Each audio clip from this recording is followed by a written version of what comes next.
ಈ ಆಪಲ್ ಪ್ರತಿದಿನ ವರ್ಕೌಟ್ ಮಾಡ್ತಾ ಇರುತ್ತೆ. ಏಕೆಂದರೆ ಕೆಲವು ದಿನಗಳ ಹಿಂದೆ ಇದರ ದನಿ ಇದನ್ನು ಬಿಟ್ಟು ಇದರ ಫ್ರೆಂಡ್ ಅನ್ನು ಚೂಸ್ ಮಾಡಿತ್ತು.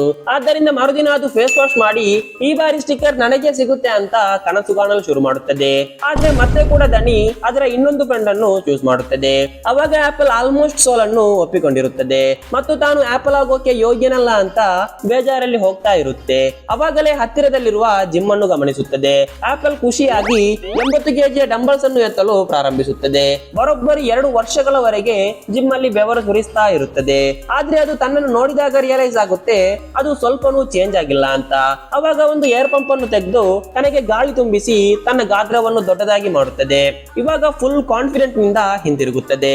ಅವಾಗ ಕೊನೆಗೂ ಇದಕ್ಕೆ ಸ್ಟಿಕ್ಕರ್ ಸಿಗುತ್ತದೆ. ಆದ್ರೆ ಮರುದಿನವೇ ಅದರ ಗಾಳಿಯ ಜೊತೆ ಸ್ಟಿಕ್ಕರ್ ಕೂಡ ಕಳಚಿ ಬೀಳುತ್ತದೆ. ಅವಾಗ ಇದರ ದನಿ ಟ್ರಕ್ ತಗೊಂಡು ಹೋಗಿ ಬಿಡ್ತಾರೆ. ಅವಾಗ ಈ ಆಪಲ್ಗೆ ಅಷ್ಟೊಂದು ಕೋಪ ಬರುತ್ತೆ ಅಂದ್ರೆ ಇದು ಸ್ವತಃ ಮರದಿಂದ ಬೇರೆಯಾಗಿ ಟ್ರಕ್ ನ ಬೆನ್ನಟ್ಟಲು ಪ್ರಯತ್ನಿಸುತ್ತದೆ. ಆದರೆ ಅದರ ಕೊನೆಯ ಜಂಪ್ ಮಾಡುವಾಗ ಅದರ ಕೈಜಾರಿ ಕೆಳಗೆ ಕೂತಿರುವ ಒಬ್ಬ ವ್ಯಕ್ತಿಯ ತಲೆಯ ಮೇಲೆ ಬೀಳುತ್ತದೆ ಮತ್ತು ಇದೇ ಆಪಲ್ ನಿಂದಾಗಿ ನ್ಯೂಟನ್ ಗ್ರಾವಿಟಿಯನ್ನು ಕಂಡುಹಿಡಿದರು.